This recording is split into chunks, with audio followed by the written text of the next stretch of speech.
President Trump and Joe Biden clash in their first debate. Should Australia add more states? And Fred Nile's Christian Democrat Party continues to implode. This is The Arc with Riccardo Bosi. Riccardo, welcome back to the show. Always a pleasure. We had a bit of a week off, didn't we? Yeah, well, our condolences to you and your family for your father's passing, but I hear that despite COVID restrictions, it was a heartwarming event. Truly was. Thank God we've got online. I don't know what we'd do without it. And this week we're joined by your lovely wife, and also who happens to be the interim chief of staff for the Australia One political party, Rhiannon Bosi. Rhiannon, welcome to the show. Thank you, Joel. I'm really looking forward to delving into some of the party matters that have been going on. But firstly, I did want to briefly ask you guys a question on CPAC. It's happening on the 4th of November.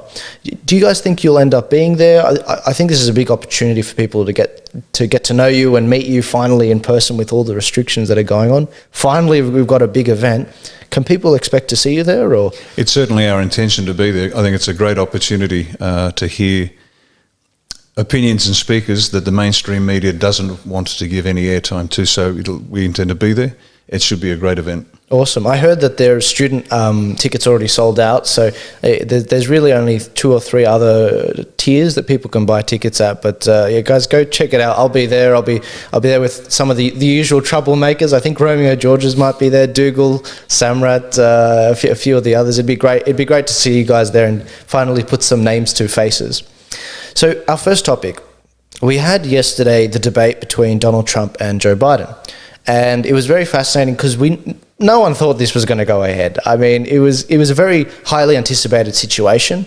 What were your initial thoughts on that debate? Frustrated, because there was the major point I got out of it was watching Trump having to play the COVID game, having to defend a position he took for sound reasons, politically let's say. But I just wish they could have fought it differently. In Australia, and certainly in Australia One, we're calling it out for what it is. It's a con. The germ is real. Yes, it does kill, but the response is overblown. And it's just frustrating that unfortunately they couldn't do that in the US. They have a very different psychology there. It's a tinderbox, so Trump has to tread very lightly. Australians are more robust; they can handle the truth, and so it was frustrating. But it was fun watching Sleepy Joe or Creepy Joe, depending on how much you know about the guy, getting it. He almost lost it twice. I think he almost lost his temper once, and he almost lost his train of thought. Once the Biden train gets derailed, it doesn't get back on. But he must be on great meds. What do you think, Rhiannon? What did you think of the debate? I have to actually agree with Rick. It was very frustrating. But in saying that, I didn't feel like I didn't feel like the people were actually getting the information that they needed. I understand that they have to debate certain issues, your perspective on this and your position on that and your decision on X, Y, and Z. I didn't get that out of that. It was, with all due respect, it was lame. And it wasn't enough. It really wasn't enough for me personally. Because as Rick says, Trump is having to bat back the common sense issues rather than deep-seated.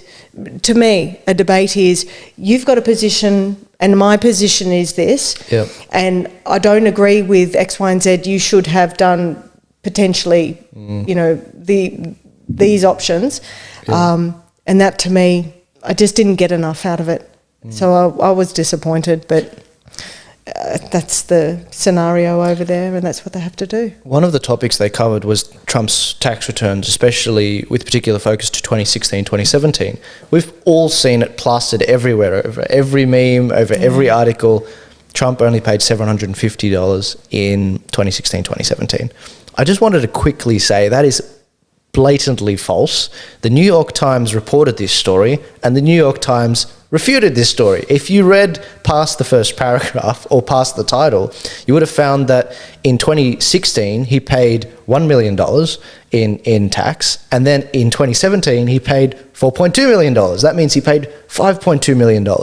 Now, a lot of people, they don't either pay tax or they don't know how to do their taxes themselves, so they don't understand that Trump actually ended up overpaying his taxes, and because of all the various tax write-offs that he had, because his business is losing money. Why? Because he's in the presidential position where people are hammering him the whole time. All of his kids have lost money. Because of that, his businesses are losing money, and of course he's going to have a lot of write-offs, a lot of devaluation happening. And I just wanted to put that out there because no one likes fake news, and no one likes a bully. And unfortunately, Trump is being bullied, and people can see it. People aren't stupid. So I did want to quickly debunk that. Tim Pool covered that really well. He went through the whole article and just refute it because it's absolutely ridiculous. But Riccardo, what is this assault on people speaking truth? What is going on with all of this? Why is there so much to lose for those that are standing up for walking in a straight path? We're at the tail end of a long and exquisitely executed strategy to control the planet. This is not a conspiracy. All you have to do is read, do your research, and you'll find that they are slowly, and they have been slowly, attacking us. It's an uncomfortable alliance between, say, communists, socialists, bankers, and just sociopaths like Bill Gates, who need to and want to control the planet. It's just step by step by step. And anybody that gets in their way gets crushed. And you can look at throughout history. And if you want to do some research to see where the nexus between, say, capitalists, and I don't mean capitalism as a valued theory for developing and creating wealth, which underpins a good life, but the sociopathic capitalists. 2 books you should read. I've mentioned them before, I'll mention them again. One's called The Naked Communist by W. Cleon Skousen, the former retired FBI agent who penetrated the US Communist Party in the 50s, and he enumerated the 45 goals of communism. And if you buy the book and read the book, in fact, just go online and Google 45 goals, you can see that they've been working on this for at least half a century or more. Specific goals that they have achieved. The first 10 largely deal with the US, but the remainder they've executed in Australia. Now, to flip the other side, he wrote a book called The Naked Capitalist, which is a review of a book by a character called Quigley, who was singing the praises of the globalist agenda. And so these 2 books will show you and demonstrate very clearly and show you the links between the globalists and the methods they use to control us. And what they're doing now in Australia is exactly that. But they don't want the people to read, they don't want people to know. All they want to do is control us. And that's it. And any one of us is a danger to them. And at first it's the old adage, first they ignore you, then they ridicule you, and then they kill you. And that's what they will do progressively in order to stop anybody that's going to throw this centuries-old agenda into doubt. And that's what Trump is doing. That's what Australia One is doing. Because every political party in this country, bar a couple of individuals in a couple of parties, Malcolm Roberts, for example, One Nation, very bright man, he knows exactly what's going on. He does the work and he knows what's happening. So with a few exceptions, every political party in this country has been bought and paid for by somebody, and they are delivering it to you. And so they can't afford to have that happen, so they will crush anybody, and they will shut them down. They won't let them speak. They won't put them on the air to hear a count of you. They have this ridiculous thing called Festival of Dangerous Ideas in Sydney, and all it does is continue pressing the extreme left narrative. How about, here's a dangerous idea, how about we protect all life? How about we say that life is sacred, regardless of how young or old it is? There's a dangerous idea. It wasn't dangerous a few years ago. That was normal. But that's what they're doing. They've got to shut you down so you can't attack their grab of power. Have you guys experienced this with A1, Rhiannon? Bear with me a moment. Sure. Just getting back onto with regards to Trump and his taxes. There was an article that I posted on our Facebook the other day. What's his name? Bill Gates, Bill Gates has made $200 million out of vaccines alone. Now if you're going to hammer someone about taxes, great, no problem. I've got no problems with that to investigate with regards to taxes, no dramas. But then let's talk about Google, let's talk about Facebook, let's talk about Twitter, let's talk about every single large organisation and corporation. Because what they're trying to do is they're saying, oh my gosh, this is an aberrant behaviour and it's individual, rather than turning around and looking at all of these people who are doing exactly the same thing. Why? Because the system allows for it. It allows for, if you didn't make much money in this year, then you can actually offset it from the previous year. That's where you get a lot of multimillionaires who are using the tax system to offset their own taxes. He was brilliant when he said it. Was it Murdoch or Packer? Can you just enlighten me again what he said? When Packer was the famous exchange under a parliamentary Senate inquiry. Yeah, that was funny. And he said, I shouldn't be, anybody that doesn't minimise, not evade, but minimise their tax is a fool, because it's not like the government's doing good things with it. Exactly. That's exactly right. Everyone should minimise tax. And that's it. Because, and out of all of these people, if you donate 50% of your earnings to charities, guess what? You're not paying a lot of tax that year, because all of that money that you have made and you have actually put to charities is offsetting your income because it's no longer yours. So if you've got a problem with the tax system, have a look at how it's being applied, and have a look over a large percentage of those individuals. And it is still utilised. It's not like it's not available to the common person. It is. It's just the common person can't find someone because they can't afford it to actually do all of this, to offset all of their taxes. So it's not necessarily that the system's corrupted because it's applied to that person. It's that you just simply can't afford someone who knows what they're doing. And that is the fundamental issue. Because everybody could offset their taxes. Yeah, the joke did go a bit like this. So what you're saying is Trump basically reduced his taxes with the tax code that Joe Biden wrote over the last 47 years. I mean, wake up, guys. This guy, Joe Biden's not someone that's just started out in politics. You know, Trump jokes when he says, "I only ran for public office once and I got the presidency from it." Like he's a funny guy. He's a funny guy. And Joe Biden's been there for 47 years. Correct. I just can't see how people don't... Like, now he's going to start solving the problems. After 47 years. And let's have a look at how wealthy all of these politicians are. Let's have a look at their wage. I think in the US it's about $100 and something or other $1,000 US dollars. And yet they're multi-millionaires. How the hell do you think they get to become multi-millionaires? It's not from doing your job. So let's actually investigate all of these individuals, not someone who's using the tax system that they didn't create to actually benefit themselves, and by the way is available to everybody else. Let's look at all of these individuals that have made money, and where the hell has it come from? Because I bet you it's not in their tax statements. Well, that's why Australia is one of our policies, is we are going to ensure that all examples of unexplained wealth Correct. in anybody on the public teat will be examined, because they're going to learn that there's serving the public comes with a cost. Correct. Yeah. And I don't care whether it's a Prime Minister or a senior public servant, if anyone's on the public teat and then has unexplained wealth as a result of that, there will be consequences. Correct. And that's an excellent segue, guys, because as you guys know, last year me and Samrat got in a little bit of a punch-up with the Christian Democrat Party. And it wasn't with Fred Nile. It wasn't with the man himself. He's done a lot of good work over many decades, and he's fought a hard slog. We can all see that. Correct. He's been a very integral part of the Christian movement in Australia and New South Wales. However, last year, Samrat and I were presented with what we called irregularities in matters that the board would deal with and certain individuals dealt with on the board. And basically I presented those to the board. There was 11 of them that we could prove, which just skimmed the surface. And some of these included hundreds of thousands of dollars of illegal payments. Sue me, guys. Honestly, I got the evidence right here. I'm looking at it.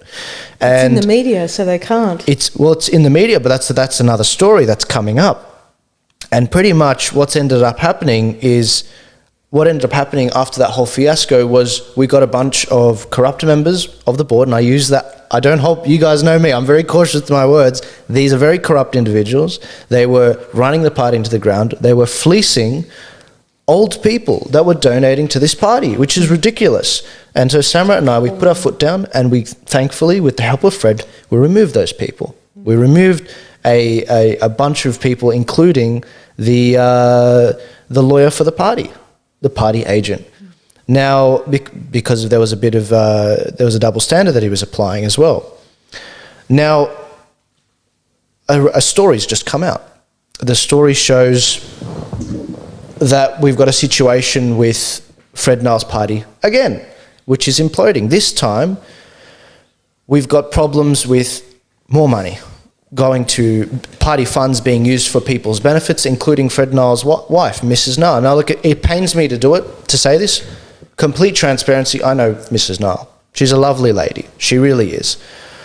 But nepotism was one of the things we pulled them up on in the meeting. I warned them. I said, if you keep going down this path, the party's going to go down a very bad situation. So currently, Fred Nile's political party is facing the axe, not only because of what's happening in the Supreme Court, they're being sued by their own treasurer, Charles Knox, but they're also in a situation where, another thing I warned them about, their membership is dipping below 500 members, so they could be up for deregistration. For those of you that don't know, of course, you need 500 members to keep a party going in New South Wales. Now, why am I bringing this up? It's not because I like looking back. It's not because I like throwing stones. You know, it's not good to air people's dirty laundry in the wind. It's because you guys are starting a party, and all three of us, we've seen successful... Actually, you know what? We've only seen unsuccessful parties. So we've got a very good basis and a very good image to run away from. Let me ask you very directly, because we've got two members of the A1 political party. What makes Australia One so different? How are you going to avoid all of these issues in the party that I know you're familiar with because you've seen it in the past in other parties? How are you going to avoid this? Nepotism, illegal transfers, misuse of party funds. What can you guys offer that? Every single director of our company has to have done a company director's course. So they have to know and will know their liability legally to the people that are actually, to the members who are actually paying the money. It's like government. Government doesn't make money, government takes money. And effectively that's what a party does too. They take fees. So they have to be accountable for those fees that they take. So each director has to have done a company director's course. They will be legally liable for every single decision. Everything has to be, like most parties, catalogued as every decision. The treasurer is the one that is responsible for the account. How $100,000 can go waylay into personal accounts? That means somebody has allowed and authorised for that transaction or those transactions to occur. And that person should be held to account. In our party, everything with regards to anything financial has to actually go through the interim executive. Every expense has to be accounted for. Everything has to be managed. And if the person who is running those accounts does all of this sort of stuff, rather than, oh, well, you've had money transferred, then that person is going to be held legally liable for any transaction that they have done, rather than, oh, well, you know, the general thing. Everyone's got a legal responsibility because they've done that course to actually know how they're going to be held to account. Okay. Well, the new board, we made sure, once we got rid of the old board, the new board, we made a condition that they all go through that training, and which ended up happening. Okay. And they still did it. Is this 100,000 after That? Yes, more recently. And look, these are the tough questions that every party should be asking them. People are fed up. People aren't stupid. They can see what's going on. In fact, there was one illegal payment before this whole fiasco, $147,000, which was claimed as staff wages for the 2015 election. This particular payment was... it baffled a lot of people and the board.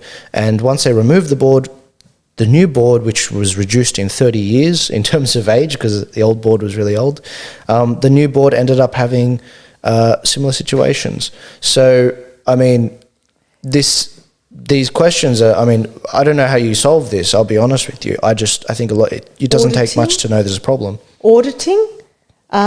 Because obviously we've got accountants that are going to be auditing, and I think we're deciding whether it's quarterly. They're going to be auditing the accounts on a quarterly basis. Beyond that... What we're doing is we're going to be applying the same rules to the parties we apply to business and government. Specifically, one of them is, again, it's one of our policies, will be revealing in real time all expenditure. In real time. So we're going to do this as a party so the members can see it immediately. Yep. Then when we become the government, and we will, both at state and federal level, we will ensure that there is real-time revelation of every cent spent by government at both levels. Correct. Every cent in real time. And this is going to be very embarrassing for a lot of people. And you watch the expenditure stop very fast because people get busy, people get bored. And the fact that we paid $91 million to Hamas, a terrorist organisation, it's only $91 million. And they use that money to pay the families of suicide bombers. And Malcolm Turnbull, $444 million to the Great Barrier Reef Foundation, who didn't ask for it, didn't want it, didn't know what to do with it. No tender. And shortly after that, the Great Barrier Reef Foundation was a preferred partner with the Clinton Foundation. Now, of course, no money changed hands. There's no evidence of it, and it would be very wrong of me to say that this was a method of funneling taxpayers' money to some Cayman Island account. Now, that would be wrong to say, but something stinks. Yeah. So there's example, and just by the way, Silent Scott Morrison was the treasurer when that money was transferred. So, Scotty, you're still for the high jump, mate. We have long memories, we will not forget. But there are expenditures like that happen all the time, and the news cycle is so fast these days that people don't have time to keep up. But in real time, it'll be revealed, and I can guarantee you there'll be organisations set up in Australia to track this and highlight it and hold to account every Prime Minister, every Premier, every Treasurer, state and federal, to explain why we spent so much money on this particular issue. So again, in answer to your question, how do we guarantee against it? Transparency, absolute transparency. And what we do at the party level, we're going to do it in the governmental level. Excellent. No, I think that's what people want to hear. I mean, in this age of technology, I think that's become a real virtue, transparency, because people have had such a gut full of endless wars, of their money being spent on like a new statue that they don't need. Very frustrating to see these kind of things come out, and it doesn't, people trust the media often more than politicians. That's shocking. So look, I wish you all the best, Fred. I wish you all the best, Christian Democrat Party. I did my job last year and I left it to give the border an opportunity. In my books, you failed. I think that the Christian Democrat Party has seen the end of it. It had a good run. Don't make it difficult. Just finish the job, Fred. You've done a good job. You still have my utmost respect. Sorry, I must ask. Sure. Is this not coming out during the AGMs? Because every year, with regards to parties, this should actually be coming out to all of the members. And the members should actually be holding the executive to account. Now, in our party, we do, okay? That's the process, because we've learned from the experience of other parties. Yep. But I'm just asking, do they not have a system where the members cannot turn around and say, hang on, what are you doing with my money? No. This is the reality. So Samrat and I guess I'm telling the story now, we made our first attempt on the 1st of June last year, where we basically presented, we said, we want to dissolve this board, these are the reasons why. How was it met? Ross Clifford shut it down. He said, no, this is not permitted. You're out of order. It was perfectly in order. You just had to read the Constitution. And we had the numbers to vote them out, and they stormed out of the room because they knew what it meant. And we tried again in August. I presented very cordially to the board of 13 members, which is insane for a party of 500, if that's the true number. I presented these grievances to them, 11. And basically, the board didn't pass a motion to dissolve the board. They passed a motion to get an external investigation, which affirmed a lot of the things we brought out, but they didn't pass a movement to motion to actually dissolve the board or the executive. And when we presented, because we didn't present this information completely to the members in an annual general meeting. We decided to remove the board on a credibility basis. Their funding was down by over $250,000 since the last election rounds. In terms of votes, plummeted. When you've got a situation, and this is news, when you've got a situation where an atheist in One Nation, Mark Latham, is doing more work for the greater religious groups in New South Wales by getting 20,000 respondents to his bill, and 68% of them saying that they agree with the bill. When you've got that happening and the Christian Democrat Party going through this drama, why do you think your votes are plummeting? That's just the reality. And we made that argument to the board in August last year. Nothing. We had 80 votes against us, 12 votes for us. We didn't convince a single person. We went in with 12 votes. And what does that show you? It shows you that the people that were left there were the most demagogue of people that had just lovely hearts. But the problem was loyalty to a fault to Fred Nile. Lovely man, but the board, they couldn't see that the board was corrupt. They couldn't see that they weren't performing. And so I would hope that Australia One, complete transparency, credit where credit's due. I would hope that Australia One allows for open debate, and I think it does. I mean, judging from some of the policies, like having primaries, I think you guys have got some really positive open debate environment. The free market of ideas going on. I think that's excellent. Well, one of the things I've really been encouraged by looking at this bill is Mark's been very specific. And I think, what way? Well, with his terms, he actually defines them quite specifically. I'd encourage. Have you read the bill? And, I think I only read a draft of the bill. Okay, yeah, definitely check it out because I'd be curious your thoughts on it. But no, look, he's definitely done an excellent job compared to other bills that have been forward, which put broad terms and leave it to the judiciary to pretty much become legislators, which no one wants. But I did want to. You touched on a very good point about the states. Should Australia add more states? Now, we've heard this problem put forward. I mean, one of the great things that I'm very jealous about the US system is over there they've got a situation where they've got a number of different states. When elections happen, it's very hard to thwart the election because you need to flip the right swing states. Otherwise, you're basically being ineffective. Riccardo, is there a case to be made for more states in Australia? Absolutely. The first warning bell that we need more states is when, take Queensland for example, the southeast corner of Queensland, where the majority of the population lives, drives the whole state, and that southeast corner is run by insane green ideology.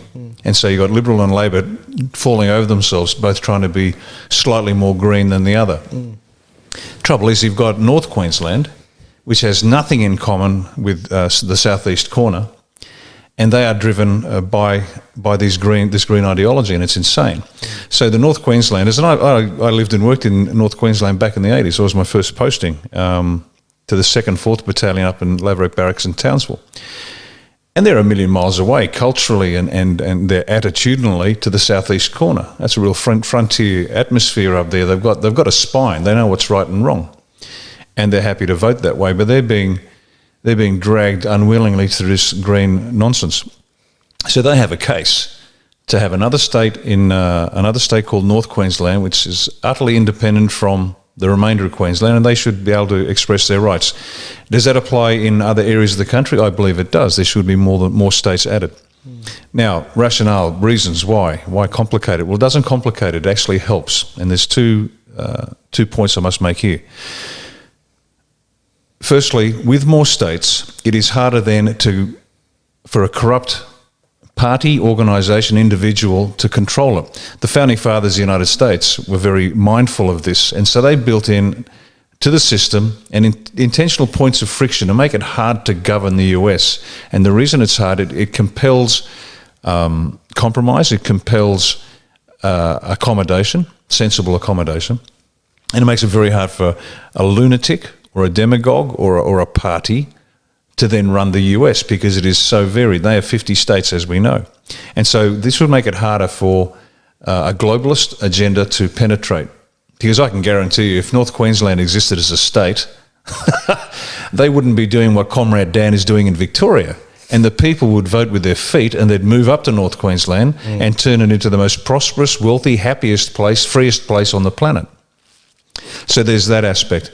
And the last warning sign, if you don't believe me on those two issues, is the UN recently announced that it wants global governance from the local councils. So erode the states' rights, remove national sovereignty, and have the world governed by your local Lord Mayor. Now, that is nothing that anybody wants. The local councils have no role in the Constitution. They are a convenience. They are corporations established by the states to collect rates, fix roads, and collect rubbish. And they have exceeded their expectations. They've exceeded their mandate. They spend money like a drunken sailor, and I've been on the wallop with drunken sailors, and they can spend money. And the councils make these guys look absolutely sober. And so the globalists want to degrade national sovereignty, states' rights, and control the planet. And they're doing it. As I've mentioned once before in this program, the Mayor of Newcastle signed up, and her strategic plan in Newcastle is lifted straight out of the UN agenda, word for word. And there's nothing about jobs for people that work for that area. It's got nothing to do with mines, steel. It's about $500 million over 10 years to the universities to create a crisis centre. Now, how does that help Jacko and Narelle? It doesn't. So, is there a case for more states? Absolutely. We need more states. WA needs to be looked at very carefully. New South Wales needs to be looked at very, very carefully as well. And this will make it safer and freer for every Australian. Because this competitive federalism, which is a very sound idea, will help. Queensland, when it was doing well, attracted so many of the southerners up to Queensland and made it a boom state. And the other states were failing. And if you don't believe it can happen, have a look at the US experience. The state of New York, everybody is leaving. And the asinine mayor of New York is pleading for them to come back so he can rape their bank accounts. And they're not silly, they're smart. They just left and they're gone. They're heading off to Texas. Low tax, more freedom. And so what that does is this is feedback from the people who own the country to the crooked politicians who are trying to steal it from them. So we need more states, and there's very sound reasons for it. We just had a break. What were we doing? Well, I could have easily edited it out so that no one saw what was going on, but Riccardo's alluded to this in the past. Rhiannon has MS. And we had to take a quick medication break because a number of different reasons, okay? And this is a reality, guys. What's your excuse? I just watched Riccardo carry his wife into another room for the medication reasons. And they're trying to run a party. They're running a party quite well right now. The numbers are exploding. They're homeschooling a couple kids. What's your excuse? Leave it in the comments. Where we left off, Riccardo, you were alluding to the rich getting exuberantly taxed, living in unlivable environments, yet the poor people can't leave. And that was where you were just picking up on that, Rhiannon, before you had to go do some medication. So sorry. That's all right. Yeah, absolutely. And that's why we've got the way that we have with A1. Every voice matters. So every supporter that is part of a branch, or eventually membership, every member that is part of a branch, their voice can all be heard, and it's not like the current parties where they dictate from the top, and the only thing that you are is you are their bank account. That's it, and that that really gets me. And so that's why it's taken so long, because I'm very, very careful to make sure that everyone's voice is allowed to be heard. I mean, even with the current status, even though we're not a party at the moment, we haven't gone through all of that, we have what's called supporters forums, and every supporter is allowed to have their say, so long as it's not, using all of the wonderful adjectives I've learnt from Rick, or any of those sorts of things, or defamatory, or anything like that. They are allowed to turn around and say, this is my experience, or this is my opinion. And you never hear that with anyone else, any other party, any organisation. So while this organisation is not sort of a hold hands, sing kumbaya, it still allows for the little person to have their voice and to be allowed to have their say. And that's why I enjoy actually working with it. But that's also why the Constitution has taken so long to make sure accountability is at every single point, whether it's the interim branches and it's the elected presidents. They don't have universal right to turn around and say, well, my organisation or my branch is not going to be doing something. There's between 5 and 30 voices per branch, which means you're turning around and dictating for somebody else their voice. They've got the right to have an opinion, so let's bring them in and let them have their own opinion and have their rights. Rights are a big issue with me. Absolutely. Yeah. So and that's why I apologise, but that's why it takes so long to actually get everything out and everything done correctly. Accountability at every point. I think people are very excited to meet you guys. And do you guys have any events scheduled, or are you going to wait till next year for perhaps some COVID, less restrictions for COVID? Or we've been considering doing some online work, and we certainly conduct online meetings with supporter groups. Any supporter group that wants to have a chat, they contact their state coordinator. I'll come on board, or Rhiannon will come on board, and we'll say our bit from sort of the federal leadership level. But what we're looking forward to is, once the restrictions are relaxed, it is certainly our intention to run A1 information nights. But more important than that, and this was always part of our plan, we get a lot of people who are very keen to assist, but they don't know how. They've never been in a leadership position. When I say, it's easy enough for me to say, organise a supporter group. And they look at me blankly and said, how? I've never done this before. And that's easily solved. I will be running leadership sessions, and this is the same sessions that I run for major corporates. And they pay pretty good coin. So what I'm saying is of value. The marketplace has spoken. But I'll be running that for a minimal cost, just to cover expenses basically, and maybe raise $1 or $2 for the party. But we'll be running leadership training sessions all around the country.